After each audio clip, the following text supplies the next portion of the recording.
Shalom, damai sejahtera bagi umat Tuhan di mana saja Anda berada. Hari ini kita memasuki bulan yang baru. Renungan kita sepanjang bulan ini bertemakan tentang hukum Taurat dan hari Sabat adalah ujian kesetiaan ganda. Dan kita bersyukur pada Tuhan atas penyertaan sepanjang hari ini.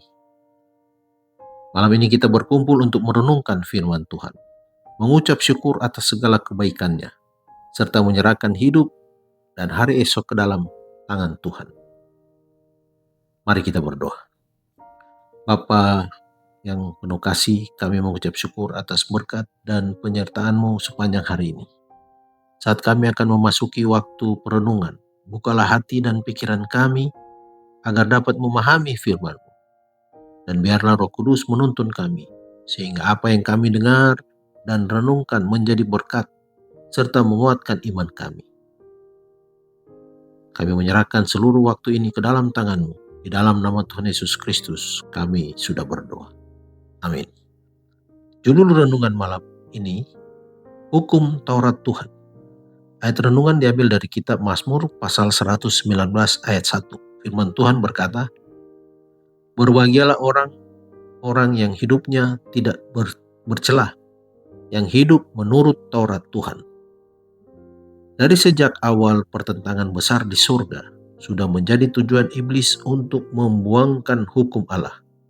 Untuk mencapai tujuan inilah, ia mengadakan pemberontakan melawan pencipta. Dan walaupun ia sudah dibuang dari surga, ia meneruskan perjuangannya di dunia ini, menipu manusia, dengan demikian menuntun mereka melanggar hukum Allah.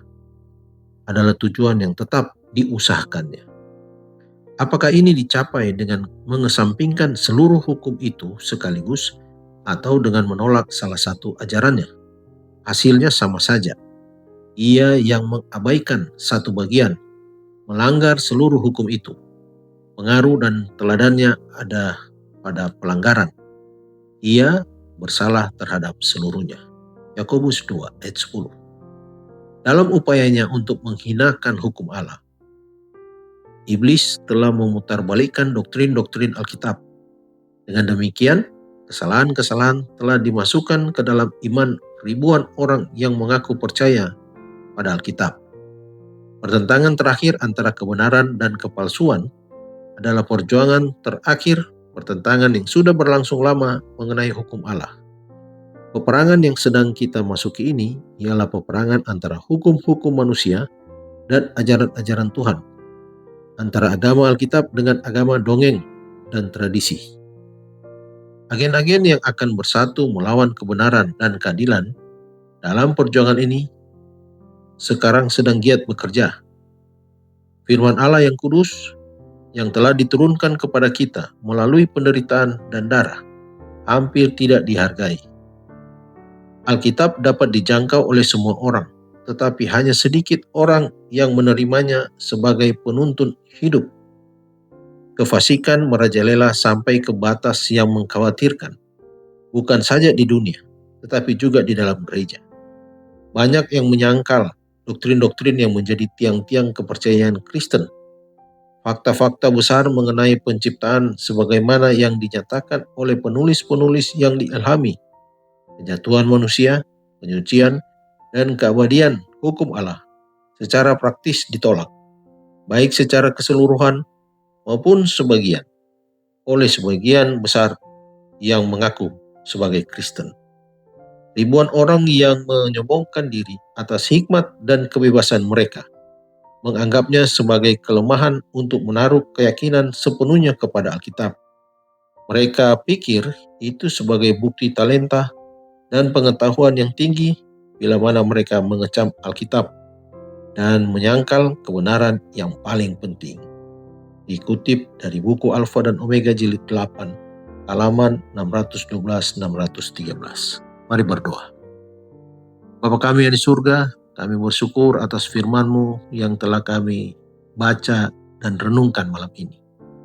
Terima kasih karena melalui hukum Taurat-Mu kami diingatkan untuk hidup dalam kebenaran, ketaatan, dan kasih kepadamu. Tolong kami agar tidak hanya mendengar firman-Mu, tetapi juga melakukan dalam kehidupan sehari-hari. Ya Tuhan, saat kami akan beristirahat malam ini, kami menyerahkan diri dan keluarga kami ke dalam perlindungan-Mu. Berikanlah kami tidur yang nyenyak, tubuh yang dipulihkan, serta hati yang tenang dalam damai sejahtera-Mu.